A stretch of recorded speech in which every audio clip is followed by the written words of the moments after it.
One more time, all together. Hare Krishna, Krishna Krishna, Hare Hare, Hare Rama,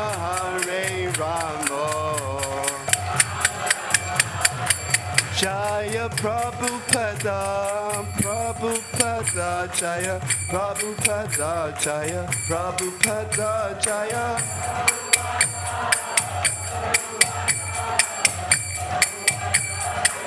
Nitai Gora Haribol, Haribol, Haribol, Gora Haribol.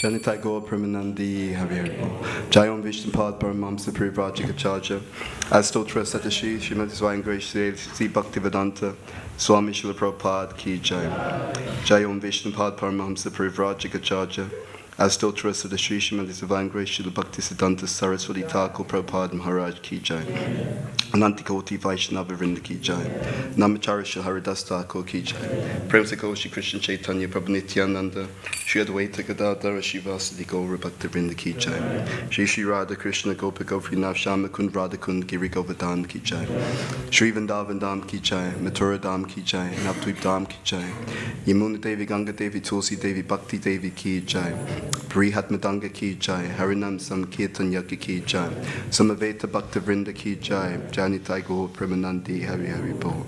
All glorious to the assembled devotees, Hare Krishna. All glorious to the assembled devotees, Hare Krishna. All glorious to the assembled devotees, Hare Krishna. All glorious to the lotus feet of Sri Guru and Sri Gauranga. All glorious to Srila Prabhupada Ki Jai. Okay.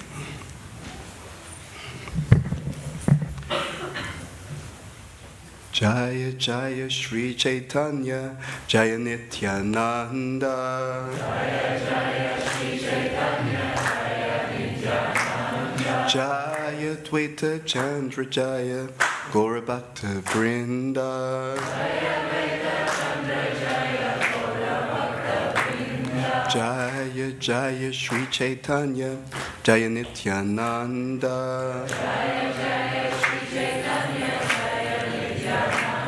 Jaya Dvaita Chandra Jaya Gaura Bhakta Vrinda Jaya Dvaita Chandra Jaya Gaura Bhakta Vrinda Jaya Jaya Shri Chaitanya Jaya Nityananda Jaya Jaya Shri Chaitanya Jaya Nityananda Jaya Dvaita Chandra Jaya Gaura Bhakta Vrinda Jaya Dvaita Chandra Jaya Gaura Bhakta Vrinda. So we're reading from Sri Chaitanya Charitamrita, Madhya Lila, chapter 16. This there's two verses actually. So 206 and 207. This chapter is entitled The Lord's Attempt to Go to Vrindavan. So what I'll do is I will read 206 and then we will read and chant 207 and we'll do the Bengali transliteration, etc. Okay, so text 206. From the house of Srivas Thakur, the Lord went to the house of Shivananda Sena and then to the house of Vasudev Datta. Okay. In this area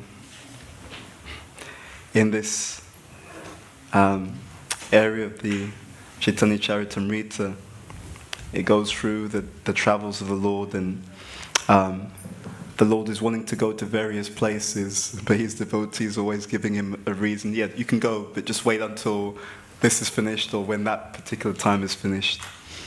And so they don't want the Lord to leave. They want the association of the Lord. And just before this, there's a Muslim governor. Actually, a Muslim spy was sent to observe what was going on with Lord Chaitanya and his associates. And then he reports back, and eventually this Muslim governor, having had the association of Sri Chaitanya Mahaprabhu, becomes purified and surrenders to him. And he mentions in the previous verses how this Muslim governor was also chanting the names of the Lord. So, This is 207. Vachaspita grihe prabhu yemate rahila.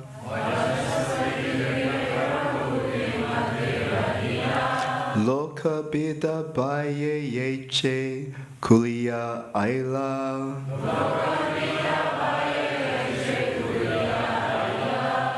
Vachaspati grihe prabhu yemate rahila. Loka bida baye yeche kuliya aila. Vachaspati grihe prabhu yemate rahila.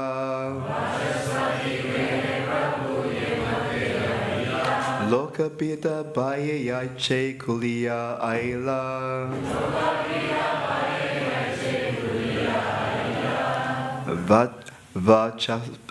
Vachaspati grihe. At the house of Vidya Vachaspati.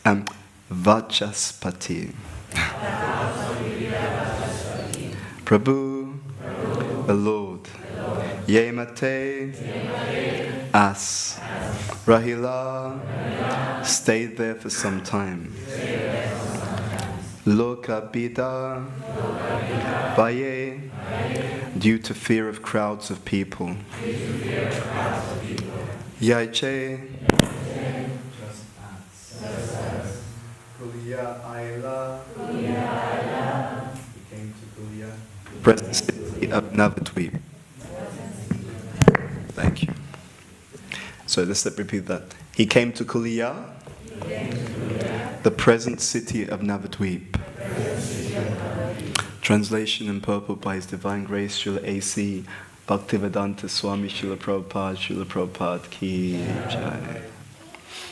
The Lord remained some time at the house of Vidya Vachaspati. But you don't have to repeat it yet, it's okay.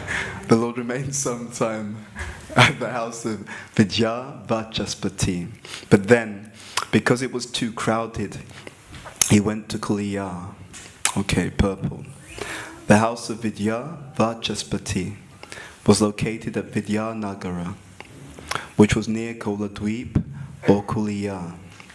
It was here that Devananda Pandit was residing. This information is found in the Chaitanya Bhagavat Madhyakand, chapter 21.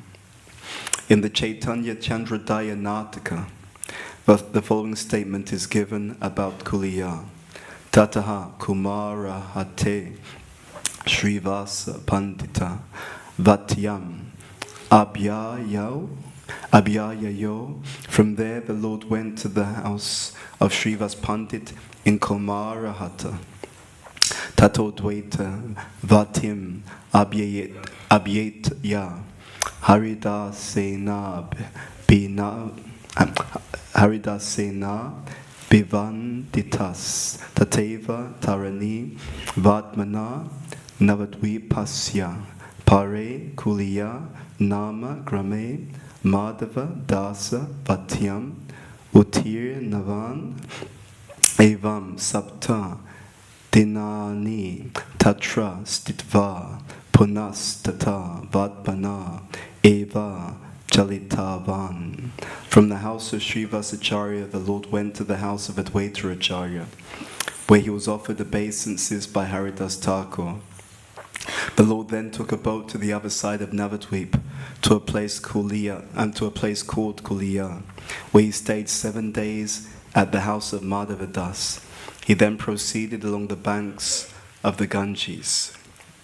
Maybe there's quite a bit to this purple, a few more pages, but I'll read just this next paragraph and then we'll discuss. In the Sri Chaitanya Charita Mahakavya, it is stated, Anye Dyu Shashri Navadvipa Bhumehe Pare Ngangam Paschime Kwapi Dese Shriman Sava Praninam Tat Angir Nitra Nandam Samyag Agatya Tene.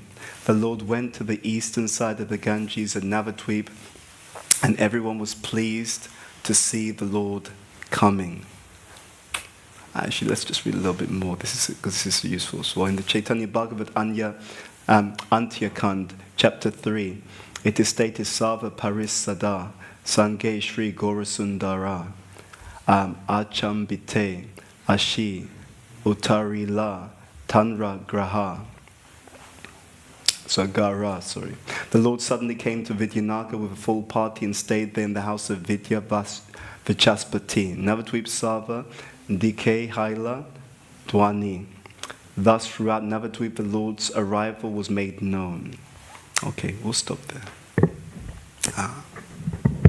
Omagyanatimirandasya, Gyananjana Shalakaya, Chakshu Militam Yena, Tasmai Shri Gurave Namaha, Shri Chaitanya Manobishtam, Stapitam Yena Bhutale, Swayam Rupa Kadamayam Dadati Swapadantikam, Vandeham Shri Guru Shri Uttapadakamalam, Shri Gurun Vaishnavamscha, Shri Rupam Sagrajatam Sahagana Raghunatam Vitam Tvam Sajivam, Sadvaitam Savadutam Parijana Sahitam Krishna Chaitanya Devam, Shri Radha Krishna Padan Sahagana Lalita, Shri Vishakam Vitamscha. Hey Krishna, Karuna Sindhu, Dina Bandhu Jagatpate, Gopesha Gopika Kanta, Radha Kanta Namostate, Tapta Kanchana Gaurangi, Radhe Vrindavaneshwari, Vrishabhanu Sutadevi, Pranamami Hari Priye, Vancha Kalpa Tarubhyascha, Kripa Sindhu Bhyevacha, Patitanam Bhavanebhyo, Vaishnavebhyo Namo Namaha, Jai Shri Krishna Chaitanya Prabhu Nityananda, Shri Advaita Gadadhara Shri Vasadi Gaura Bhaktavinda, Hare Krishna, Krishna Krishna, Hare Hare, Hare Rama, Rama Rama, Hare Hare. Actually, I forgot to let you all chant the verse. We should actually do that to follow the proper protocol. So, let's just have maybe one person on the gents' side and the ladies' side, and then we'll discuss. Anyone on the men's side?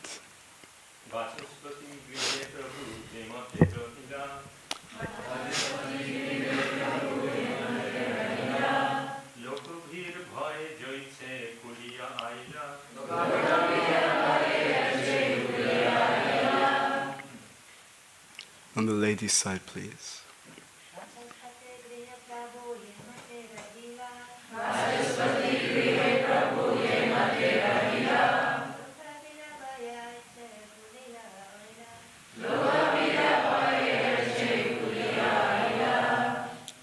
Okay, so I'll just say the verse again.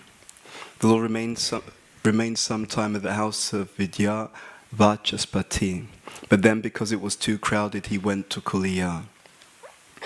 So this Sri Chaitanya Charitamrita is extraordinarily significant in our journey of spiritual life. And it provides not only sustenance, but it also provides evidence. So, sometimes the question is, why do we hear about all these different places that the Lord goes to? Right?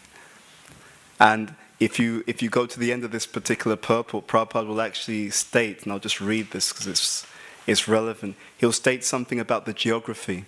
He says, therefore one can conclude that the present-day city of Navadvip and the place is known as Bahiradvip, Kolera Ganja, Kola Amada, Kolera Daha, Gadakali, etc. were known as Kuliya, but the so-called Kuliyara Pata is not the original Kuliya. He's also making some geographical reference to how the different names of the places have changed. This is all Praman.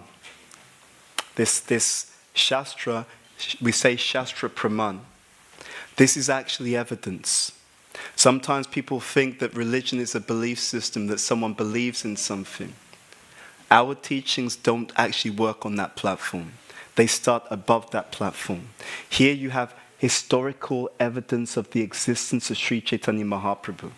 Not just historical evidence, the geographical locations of the places that he resided in. The geographical locations of the places that his own eternal associates resided in. And when you go to Mayapur right now, you can visit those same places.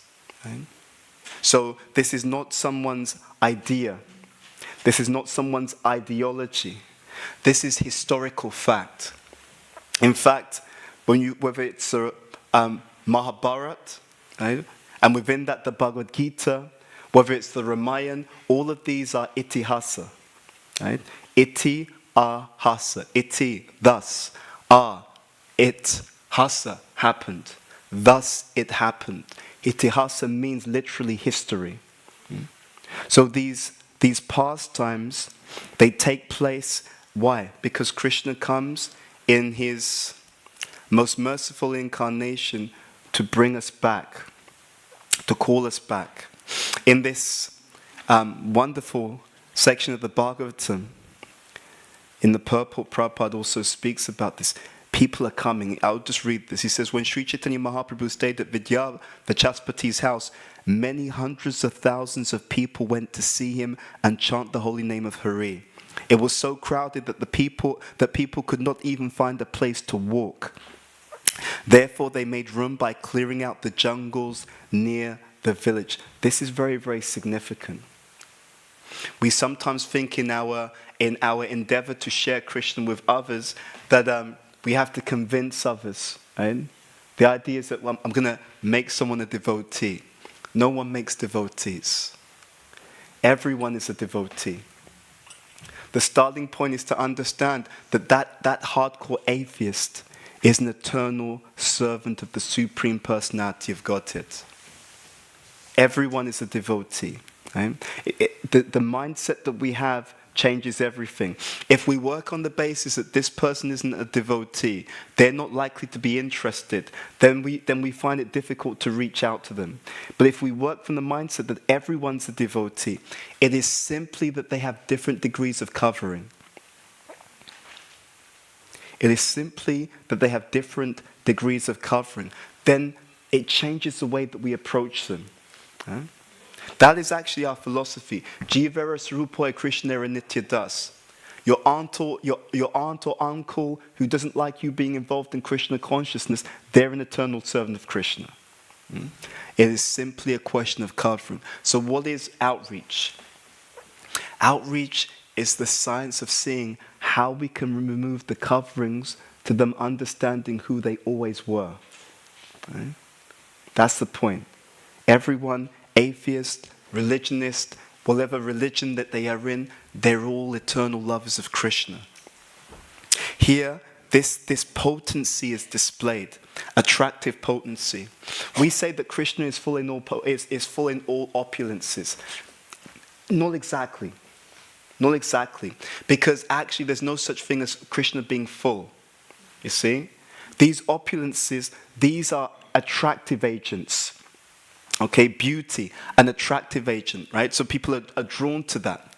Fame, an attractive agent. People are drawn to that. Wealth is an attractive agent. People are drawn to that, right? Knowledge, strength, renunciation, they're attractive agents that people are drawn to. And when you find someone who's not full in those agents, but who has those qualities, and those qualities keep increasing, right? So it's not that it's saturated. When the fame keeps increasing, when the knowledge keeps increasing, when the beauty of this individual keeps increasing, in other words, when that bhagga, those opulences keep increasing, then you found the person who is Bhagavan. Right? And that person is the Lord. So what you see here, these individuals being attracted, this is a display of the all-attractive potency.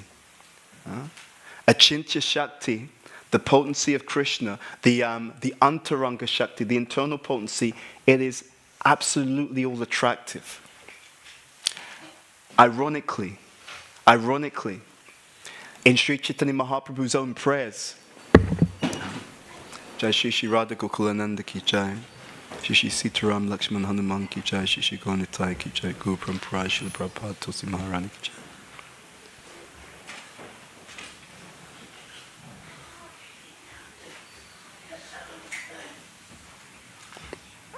Ironically, even though the Lord's potencies are all attractive, and even though the Lord's holy name is non-different from him, therefore the holy name is all attractive, in Sri Chaitanya Mahaprabhu's own Shikshashtam prayers, he says, I am so unfortunate because I have no attraction for these holy names.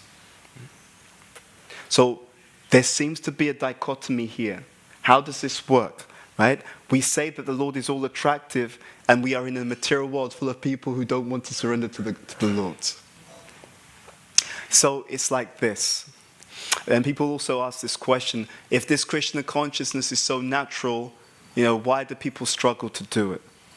Right? Why do people meet challenges? The way to think of it is like this.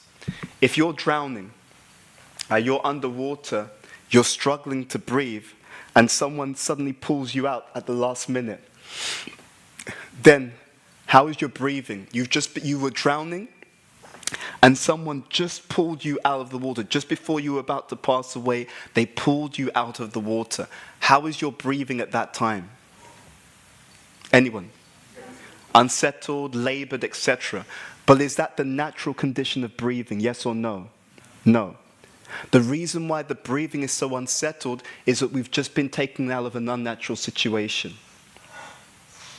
So when I've come out of an unnatural situation, what is natural first feels unnatural. But if I keep doing it, it will settle back to its natural state.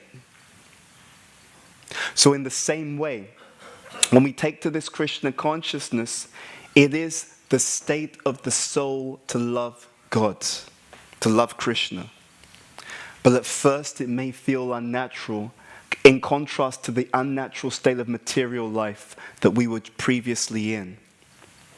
But if we keep doing it, and if we keep practicing, we come back, we reset to the natural state.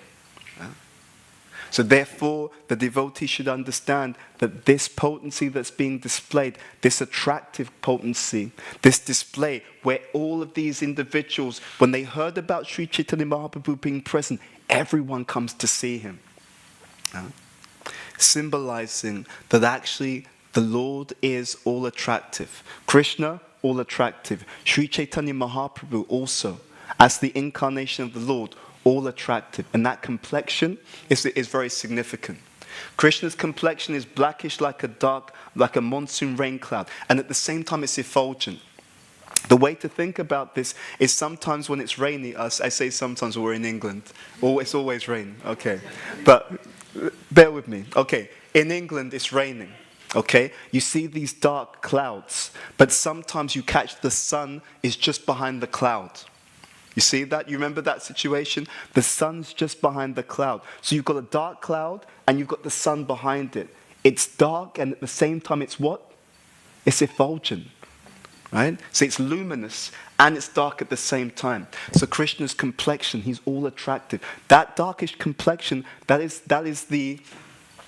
symbolizes the supreme enjoyer. Right? And at the same time, Sri Chaitanya Mahaprabhu, Radha Bhava Duty Suvalitam, his form is molten gold.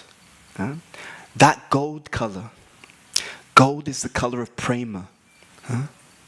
Gold is the color of prema. Radharani is golden. Tapta Kanchana Gaurangi, Radhe Vrindavaneshwari, Vrishabhanu Sutta Devi, Pranamami Hari Priye. Radharani, her complexion is golden because she has that full-blown prema, love for Krishna, the Supreme Personality of Godhead. So the Lord is all attractive, and what we're trying to do in this Krishna consciousness process is to remove all the unnatural ingredients, right? You know, sometimes when you buy something, it says no natural, it says no preservatives, right? No additives, yeah? We want to be like that. We want to be organic. No preservatives, no additives, right? Just the pure, natural product. But at the same time, when you try to get the pure natural product, it's not cheap. Right? When you want to get something which is unadulterated, right? Uninterrupted, ahoiktuki apratiyata. Right? When you want to get the pure thing, it's not cheap. Right? Unnatural is cheap. Pure is expensive. Therefore, we have to be willing to pay a price. Now think about this point. This is really important because it gives fuel to the bhakti. What is the spiritual world? You see these dealings between the Lord, these devotees who are in association with the Lord, their consciousness is literally burning in ecstasy. Right? You'll see throughout the Chaitanya Charitamrita, devotees, when they embrace the Lord, they go into ecstasy. This Muslim governor, right, who's in the previous verses, who surrenders, he sees the Lord, he becomes attracted. It is not natural for us to be unhappy. It's not natural for us to be unenthusiastic. It is not natural for us to have old age, disease, death. None of these things are natural. What we do in the material world, most people don't even do this. But if it's done properly, at best, we make the best of a bad bargain. Right? At best. But Krishna consciousness is offering us something beyond that. It's saying that rather than making the best of a bad bargain in the material world, here's the best bargain in the spiritual world. Okay? But that requires us to remove all the obstacles to the pure love that is always there. Okay? So Lord Chaitanya Mahaprabhu comes to teach us by example, and everyone is attracted. That means in the pure state, everyone loves Krishna. There's a further nuance to this. This process of purification is not what it seems. You can see one thing on the surface. When you dig deeper, you see something else. In this chapter, it's around verses 71 to 75. So the Lord comes back and forth in the residence of Kulinagram. They ask him different questions. Let's actually read it to you, because I was just looking at this yesterday. So, here we are, verse number, So, this is verse number 71. The inhabitants of Kulinagram said, "Please let me know who is actually a Vaishnava and what his symptoms are." Understanding his mind, Sri Chaitanya Mahaprabhu smiled and gave the following reply. He says, "A person who is always chanting the holy name of the Lord is to be considered a first-class Vaishnava, and your duty is to serve his lotus feet." Now in the purport, Prabhupada talks, interesting, right? So in the verse, right? In the verse, Lord Chaitanya says, this person is a first-class Vaishnava. Now in the purport, Prabhupada writes, Srila Bhaktisiddhanta Saraswati Thakur says that any Vaishnava who's constantly chanting the holy name of the Lord should be considered to have attained the second-class platform of Vaishnavism. Isn't that interesting? Second class. When the residents of Kulinagram ask this question, they ask 3 times. The answer that Lord Chaitanya Mahaprabhu gives the first time relates to the Kanishta Adhikari. If the person who chants the holy name even once is a devotee, the fine print is that's a Kanishta Adhikari. This second time that they ask, right, the Lord says this person is one who's always chanting, right? So this is a point, always chanting, right? What is that? 3rd verse of Shikshashtakam.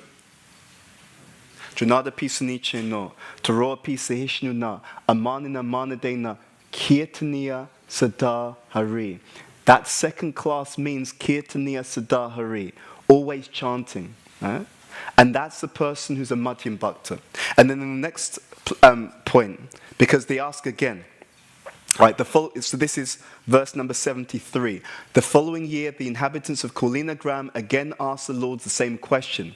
Hearing this question, Sri Chaitanya Mahaprabhu again taught them about the different types of Vaishnavas. 74. Sri Chaitanya Mahaprabhu said, "A first-class Vaishnava is he whose very presence makes others chant the holy name of Krishna." So the third time, the same question is asked, he keeps going deeper. First time, someone chants only once, that's a devotee. He doesn't say which type, but he means it's a Kanishta Adhikari. Second time he's asked, he says someone who's constantly chanting. Bhaktisiddhanta explains, so he goes into the detail, that constantly chanting is a second-class devotee. They're all devotees, different classes. Third time here, he says, a first-class Vaishnava is he whose very presence makes others chant the holy name. What do you think is the level of this devotee? This is the topmost. This is an Uttama Adhikari. This is a purple. Srila Bhaktisiddhanta Saraswati Thakur says that if an observer immediately remembers the holy name of Krishna upon seeing a Vaishnava, that Vaishnava should be considered a Mahabhagavat. You see? So this is The reason why I'm sharing this is because the same thing has different meanings according to one's level of realization. As we study more and more the teachings, you find there are so many nuances to the teaching. So many, right? So Bhaktivedanta Thakur says, one who chants Namabas, they are Vaishnava Abbas. He says, one who chants Shuddhanam, they are Vaishnava, right? So there is a more liberal definition of devotee. There's a more technical definition of devotee as well. And the scriptures will give both. Sometimes they'll speak in a very liberal way. They chanted once, they're a devotee. In other places, they'll give a more technical example. This person whose presence causes everyone to chant the holy name, who can inspire the attachment they have for the holy name in everyone else. That's a devotee on the topmost platform. Why is this important? It's important because we process and we progress in an ecosystem. What do I mean by that? There are some aspects of the teachings where we are ignorant. We've never heard it before, we've never considered it before, okay? And then we discover it later on. There's another aspect of the teachings where it's intellectual. So we understand it philosophically. Yes, I'm not the body. Yeah, got it, right? But I still want that pizza, I want to drive the Ferrari, all of this kind of stuff. So you can't say it's wrong. The person who says, I'm not the body, Prabhu, true, but it's an intellectual understanding. So ignorance, intellect, the third is illumination. Then the third is illumination. That means that there are those aspects of the teachings that you actually have realized. Classic example, you've been in kirtan and you've directly experienced, this is actually really blissful. It works. Right? That congregational chanting, it actually does something. It's not just theoretical.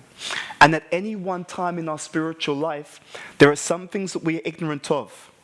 There are some things that we are processing and understanding on the intellectual platform, philosophical. And there are some things that we become illuminated about. One of the ways in which you can understand that someone is a Mahabhagavat is that things are weighted in this platform of illumination. Right? And we want as much to be on that platform as possible. Why? Because the illumination means what you've embodied. Illumination means you've embodied it. You're no longer speaking it primarily. You're living it. You see? When someone has that kind of potency, the holy name is reverberating all the time within the individual's consciousness. And therefore, wherever they go, the atmosphere becomes surcharged with their devotion. You see? That's the point. And when a devotee is very pure like that, one of the symptoms of Bhava Bhakti is that such a personality is attractive to everyone. Right? And that's at Bhava Bhakti. What to speak of Prema Bhakti? At Bhava Bhakti, such an individual is attractive to everyone. So we see this. Again, if we know what we're looking at, then it has different significance. So Prabhupada comes to this world. All of these individuals from all these backgrounds, races, different genders, they're attracted. How are they attracted? Because externally he looks like an old Indian gentleman only. Right? Externally. But he's carrying the force of the Supreme Personality of Godhead. What was it? He's literally an empowered incarnation of the Supreme Personality of Godhead. A jiva who is empowered by the Lord for a particular service, a particular mission. So we're trying to digest this philosophy. We're trying to bring as much into this third category. We want to remove ignorance. The platform of intellect is useful, right? We can understand something intellectually. We try to process it. That's good. But we want to come to the point of illumination. And that's why this teaching is so powerful, because this teaching is parallel teaching. Okay? Parallel teaching means that, Krishna consciousness deals with what we really are, and Krishna consciousness deals with what we think that we are as well. You understand? So we're in this world. Prabhupada said we can preach, we can sit in a mud hut and chant. He said, but who would come to hear the philosophy? It is my humble suspicion that if the food, or the prasadam, if the prasadam was not tasty in the temple's morning program, would suddenly dwindle. You understand what I'm saying? It is my humble opinion that if the kirtan wasn't pleasing to the ear, less people would come for the kirtan. Okay? So, the teachings deal with what we are, and the teachings deal with what we think that we are as well. These two things are being navigated at the same time. At the same time, we want to, as quickly as possible, come to not just theoretically or intellectually understand, but to be realized on the platform of the soul. There's Memories of Srila Prabhupada. I remember seeing one episode. These are so amazing because you see the devotion in action.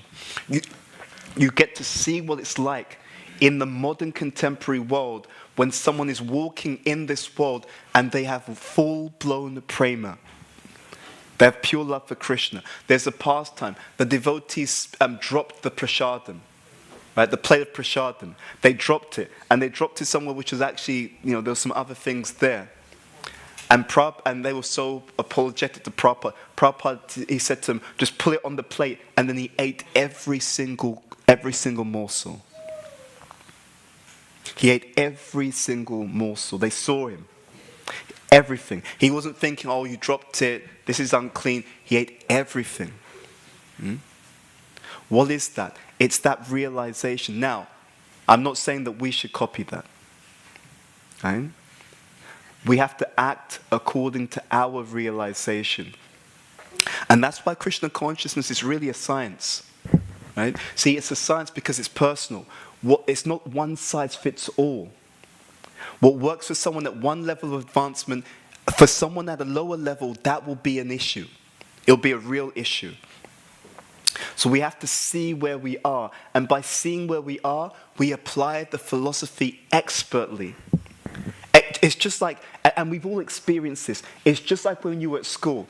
You don't start teaching PhD mathematics to the person who's not yet understood basic algebra. In fact, if you give them PhD level mathematics when they fail to understand basic algebra, you'll throw them off of their taste for learning the subject. You understand, right? You're trying to build, and this is necessary. Why? Because the more advanced understanding builds upon the previous understanding. I constantly see, being transparent, I constantly see devotees who are challenged by certain statements. And why are they challenged by certain statements? Because they didn't first understand, what is it? Dehi no sminyata dehi kumranyuvanam jara. Tata dehantara praptiya deras tatra namuyate. What was the first lesson that Krishna gave Arjuna? What did he tell him? You're not this body. We think, yeah, good, right, let's get to the advanced stuff. We don't understand. No, this is advanced for modern civilization. In this world we live in, where there's so much hyper-identification with the body, this is advanced. And these other things build on this. These other teachings build on this. Okay, I'm not the body. What does that mean actually? Right? It means you're not meant to die. It means you're not meant to have birth, old age, disease, death. And that understanding has to be put in place before these other things can be understood. So there's a graduation of knowledge. Now you can say, well, I see some devotees who don't necessarily take these things in that order, and I've seen them do well. And it's true, you have seen some devotees do that. Again, there's two considerations here. One consideration is, then this doesn't matter. Wrong answer. That's called the attribution error.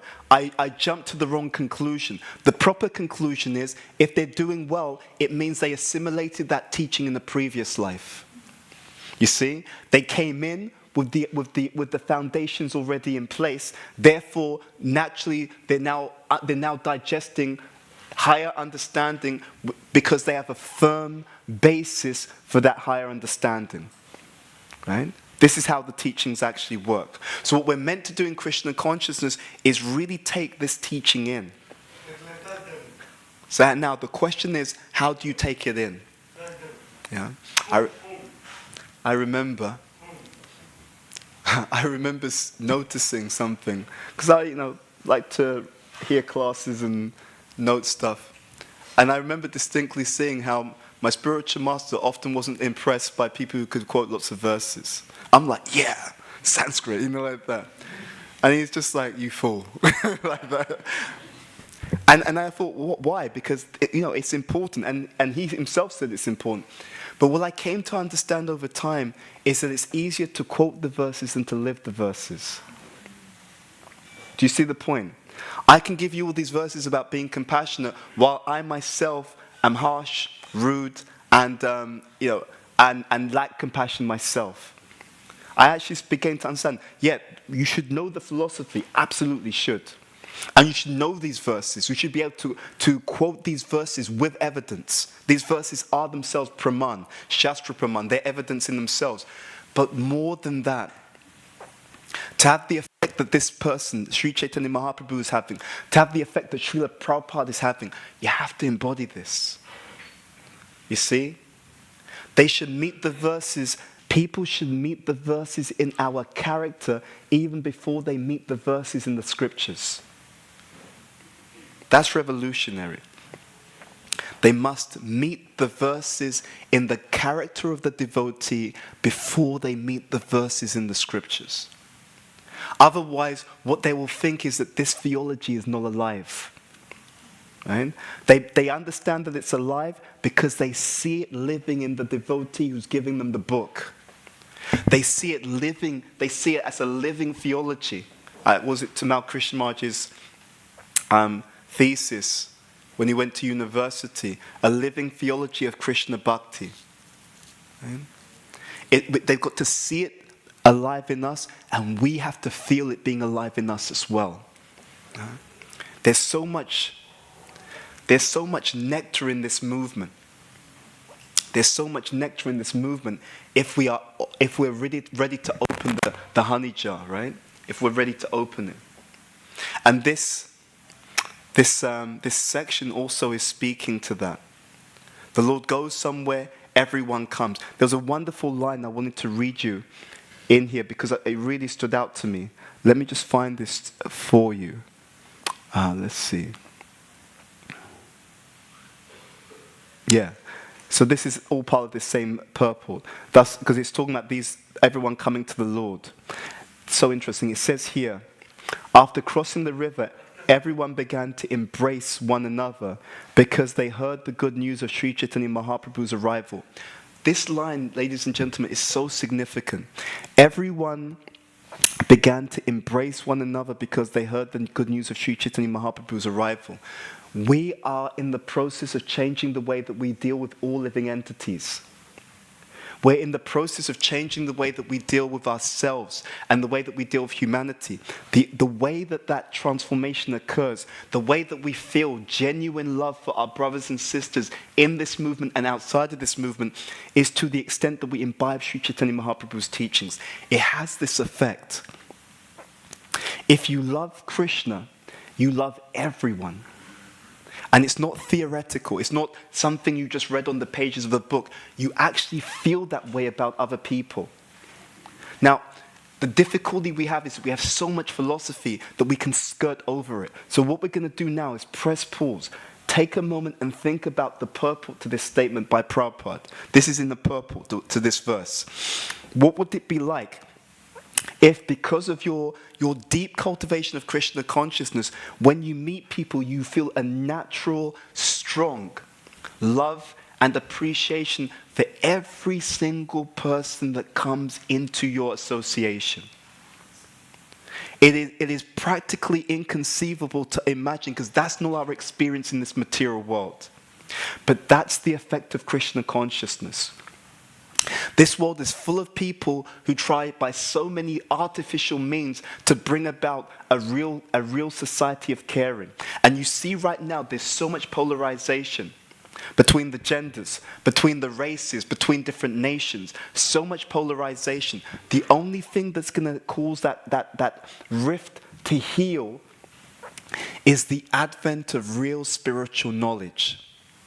You see? Because real spiritual knowledge, it's so practical. That's what people don't understand. This spiritual knowledge is the most practical.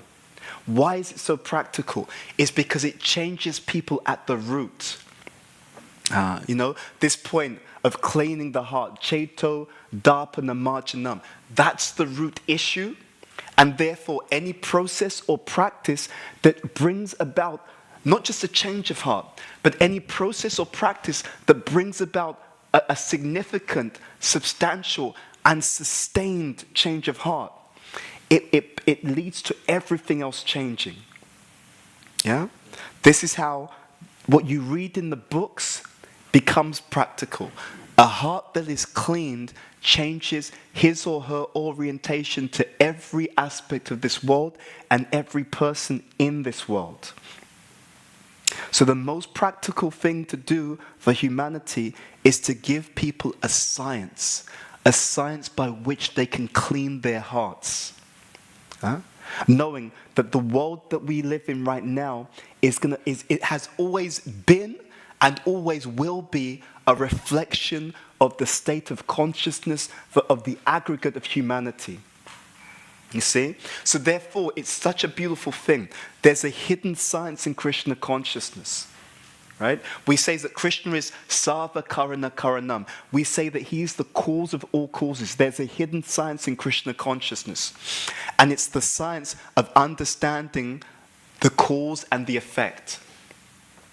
If you look at this world right now and the issues which are in this world right now, they directly symbolize what's going on in the hearts of humanity.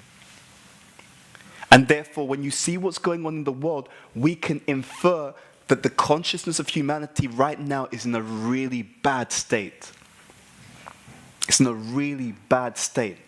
And it's so bad and so bewildering that they don't even know what to do with it. Every time you come to these temples and you see the devotees doing kirtan, you should visualize this is a yajna. Right? We were in India recently. We're taking group on retreat. And so as part of the retreat, we went one morning. Right? So they're doing the yajnas, right? A sacrifice. And I was thinking at that time, every time you're in kirtan, every time devotees come together to chant, you can consider it's like a yajna. It's like all of us sitting together and we're throwing all of the sinful karma of the world into the flames of the Sankirtan Yajna. Right? Yagnai Sankirtana Preya Janti Hisumedashaha. We're throwing all of the issues of the modern society into the flames of the Sankirtan Yajna. And that understanding is a fact. What you're doing, whether you know it or not, makes no difference. What you're doing when you practice Krishna consciousness properly, you are burning off the entire sinful karma of the entire world. Not just the people in the movement, not just the people in the temple, not even just the people in that particular country, but the entire world. So we should always therefore be thinking, how do we increase our service? There's two ways to increase service. One way is through quantity, and the other way is through quality. Like that. Quality is like having a more condensed or more concentrated product. Right? It's powerful. We're trying to burn off the sinful karma of the world and elevate people to Krishna consciousness. And if we don't do that, you'll see things happen in this world that will become worse and worse and worse and worse. It will be more degraded. Prabhupada explained that there should have been a third world war, and this was when he was on the planet. He said, but it was averted due to the Sankirtan Yajna. The point being that when the books go out, when the prasadam goes out, when the holy name goes out, and equally when these things go in, okay, inside us, you're changing everything. There are certain patterns that other people would have manifested, negative patterns, but your service removed that karma. You know? So it's a very, very momentous teaching. In this purport, there was another thing that I read. Let's see. I wanted to find it for you. Let's see if I can find it. If not, I'll just make the statement. Yeah, so I'll just make the statement. So this individual, Vidya Vachaspati, he is the brother of Sarvabhauma Bhattacharya. So I was reading in this area that he was facilitating all these people who were coming to see Lord Chaitanya Mahaprabhu. There was a class that Prabhupada gave on Radhastami in Berry Place in the 70s. And he said, he was talking about Radharani, and he calls her Jaganmata, our mother Radharani. And he's explaining on Radhastami, he said that when you offer some service to Radharani, you can ask her, please, offer this to your Krishna. Krishna is yours. And Prabhupada said, Radharani will offer to Krishna and say, Krishna, here is your devotee. They are better than me. Very, very beautiful. This mood of even the topmost devotee, the Lord's own pleasure potency, Ladini Shakti, right? Her mood is to facilitate others coming to Krishna. Krishna, here's your devotee. They are better than me. It's a very, very beautiful mood. So the teaching of our Krishna consciousness is not just intellectual. There's a mood behind it. Often people don't always speak about it, but Prabhupada, he was very sweet. His actual character, he was very, very sweet, extremely attractive. In his mannerisms, his behavior, his care for the devotees, and therefore what was he able to do? He was able to capture their hearts. This Krishna consciousness, if it's practiced properly, you should experience it like a love affair. Right? On a daily basis, you should be able to experience it like a love affair. Very, very sweet. Right? Krishna is Madhuram. Right? He's the source of all sweetness. Rasa Vaisaha, the reservoir of all spiritual mellows. So if it's practiced,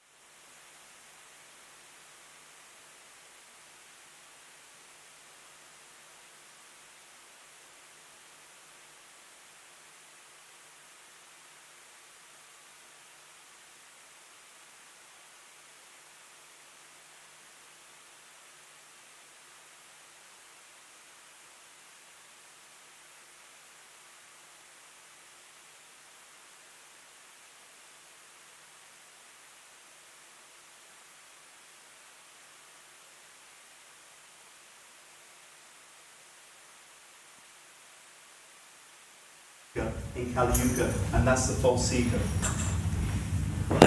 That is the ahankara.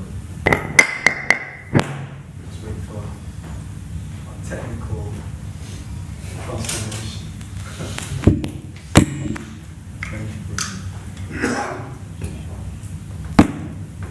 Yeah, there's only one thing that becomes bigger, unfortunately, in Kali Yuga, and that's the false ego. So if we want the sweetness, we have to make a deliberate attempt to let go of the false ego.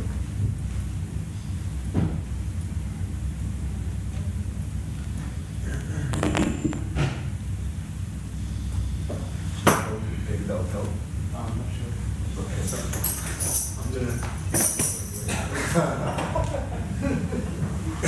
So we want to let go of the false ego. It's not going to happen by itself.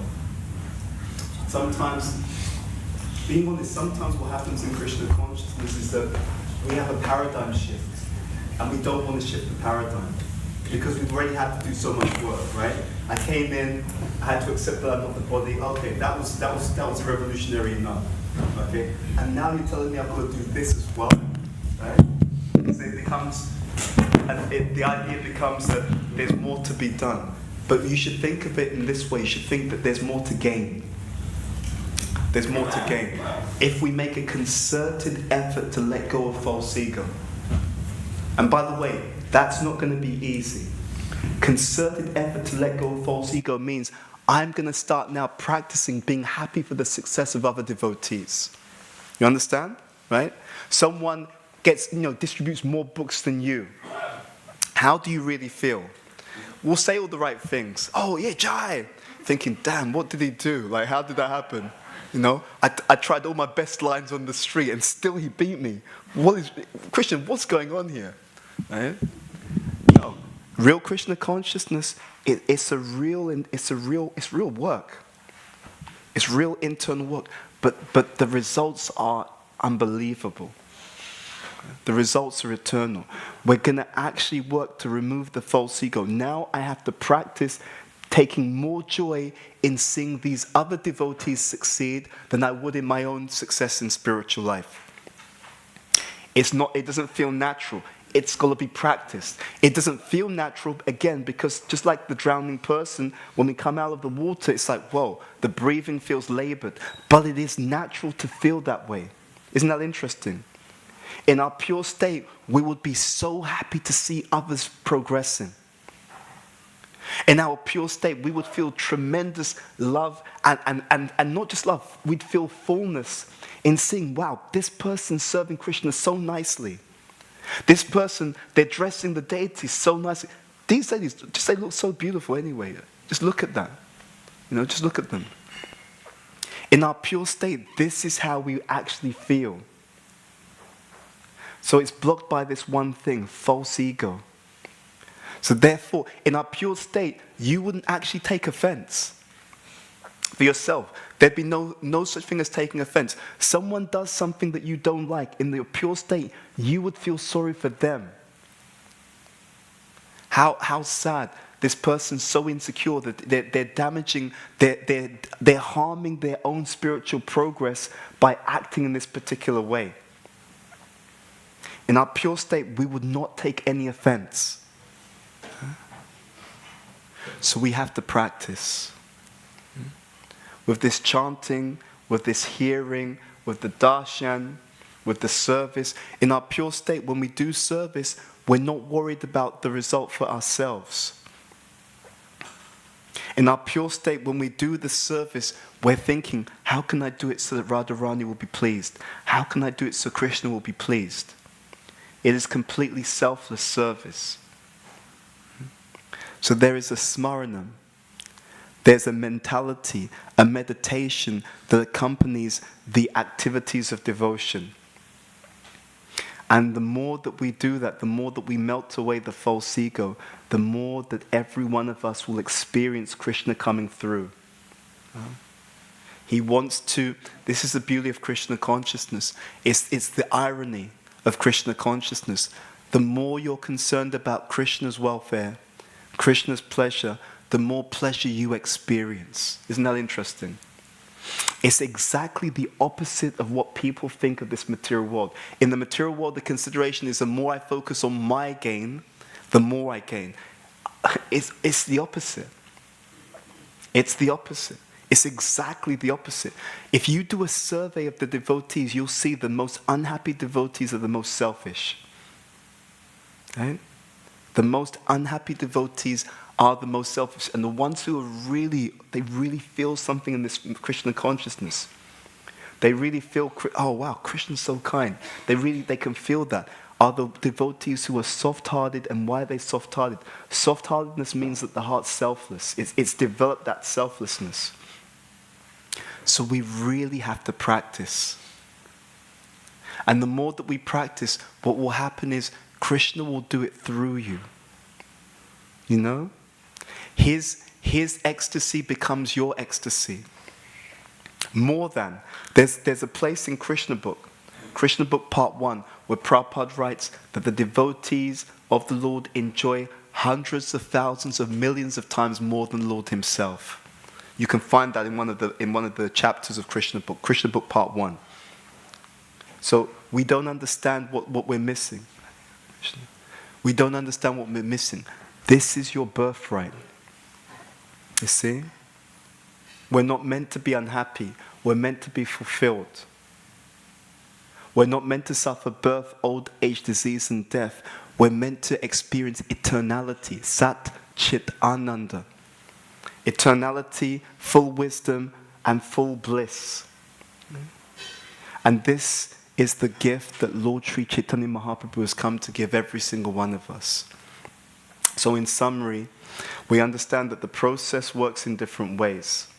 There's different levels of depth. Who's a devotee? Madhyam, Kanishta, Uttama.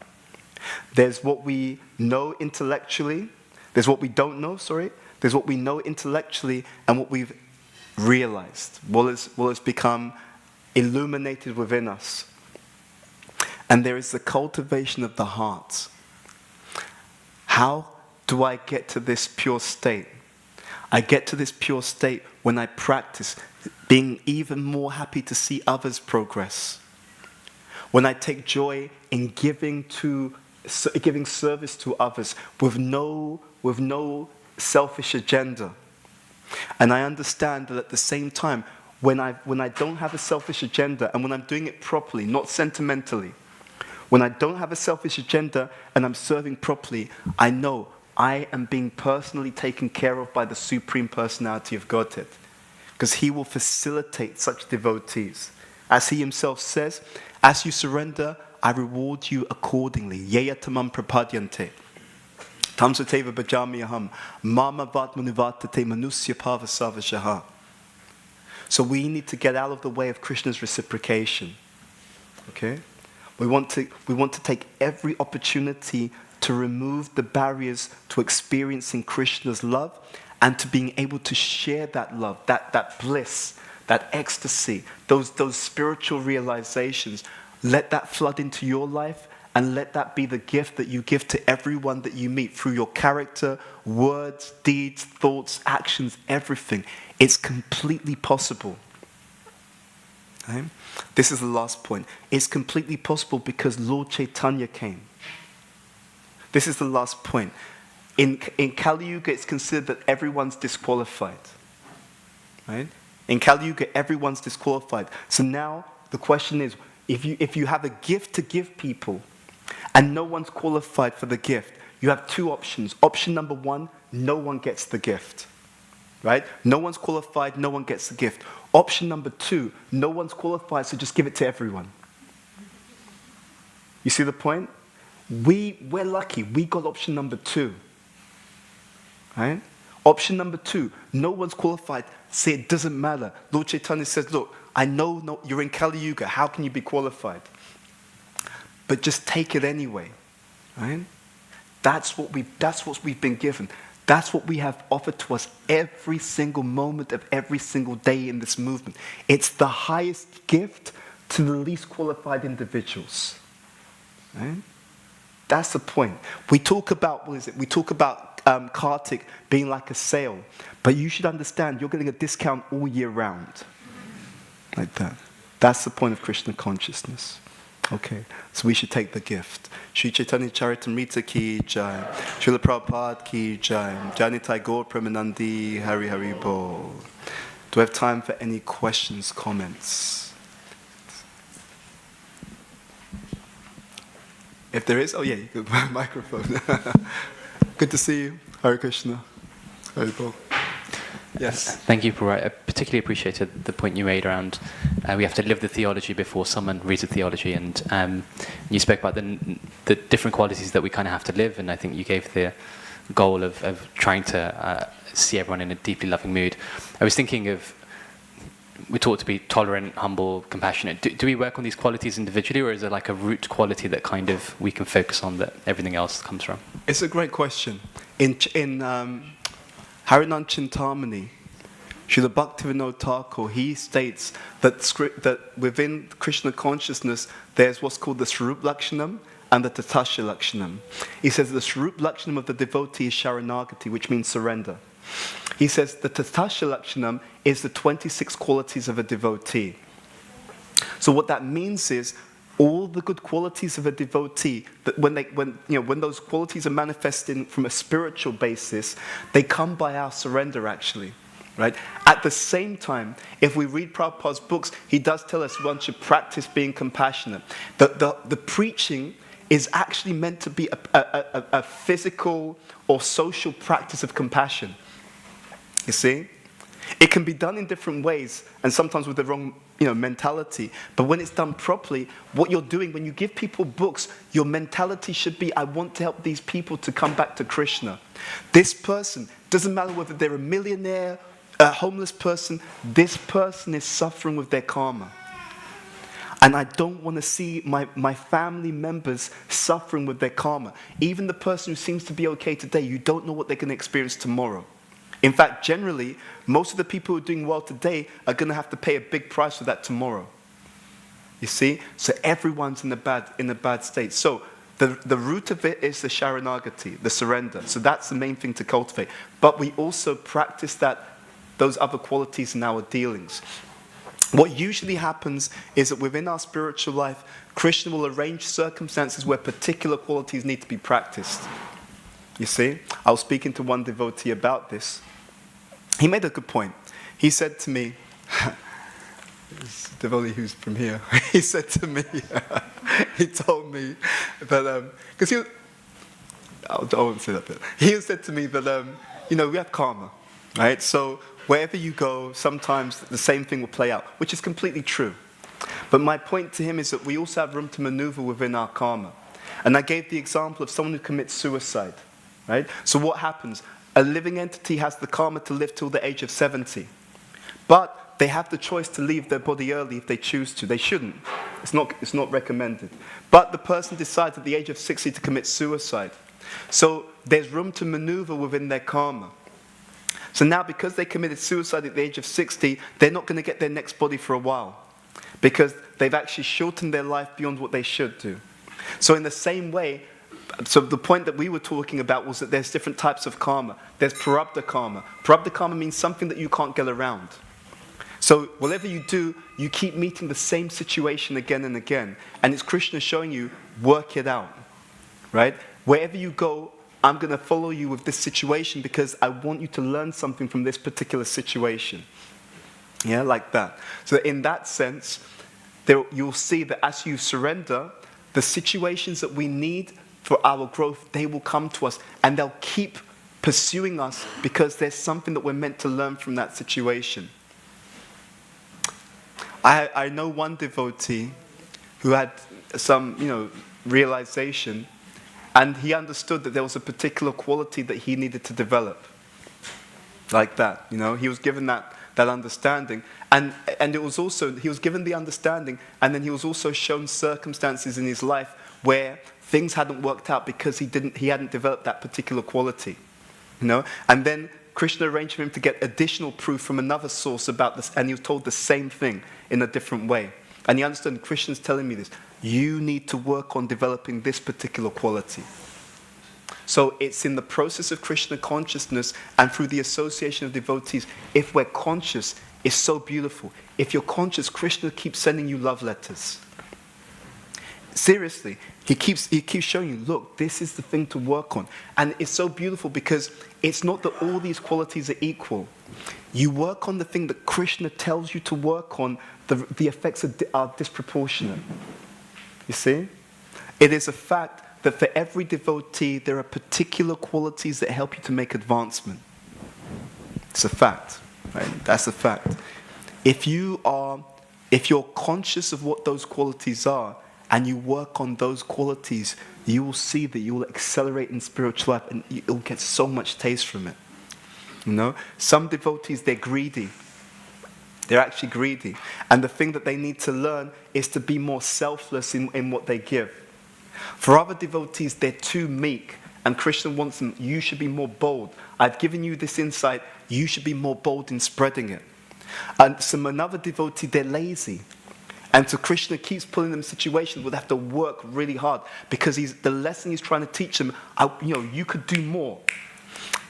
One of my godbrothers, I was speaking to them, we were in Mayapur, and he told me about an incident that happened with our spiritual master, which upset him. And he told me what happened. He said they'd done a book distribution marathon.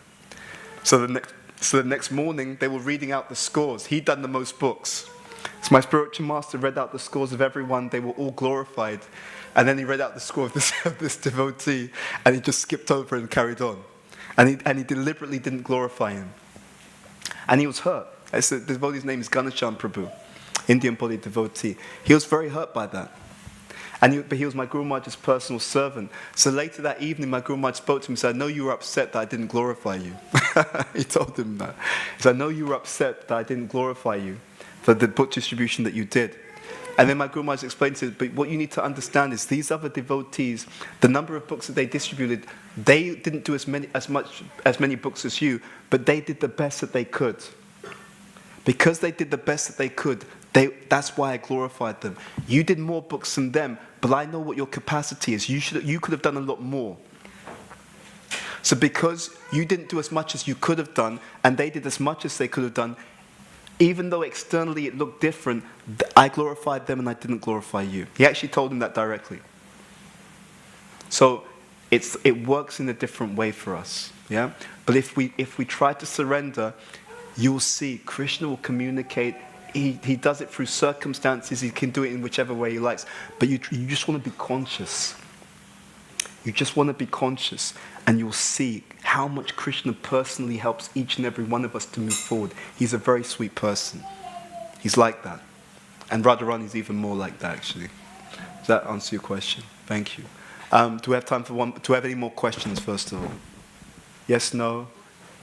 Okay, yes? Okay, maybe last question, and I know people want to take breakfast. Okay, if you could pass the microphone, please. I think for the people who may be watching online as well. Okay. Yes. You spoke about ego earlier. Okay. False ego, so yes. False ego. And there's a very thin line between what you believe and what is the false ego. Mm-hmm. So how can you identify what you believe as being a false ego? Yeah. So Krishna says, Bhumya Punalavaya Kamana Buddhi Evacha Ahankriti Bina Prakriti Ishtada. He says, mind, intelligence, or buddhi, ahankara, false ego. He says all of these things are material. The way that we understand whether something's coming from real ego or false ego is very simple. Is it for Krishna or is it for gratification of the senses? Like that. We're all acting to some degree on real ego, and we're all acting in the conditioned state to some degree on false ego. That's actually what, so to be technical about it, we have this mixture. But what we're trying to do, and what happens at all the different stages of advancement, is we act more from real ego as we progress, and we act less from false ego as we progress. And it comes through understanding, it comes through practice, and it comes through purification. So the easiest way to become free of false ego is to chant and serve in the association of devotees. Yeah? Thank you. Thank you very much. Chant, hear, and serve in the association of devotees. Thank you. Okay, so we'll stop there. Sri Chaitanya Charitamrita ki jai. Srila Prabhupada ki jai. Jani Tagore Premanandi Hari Hari Bol.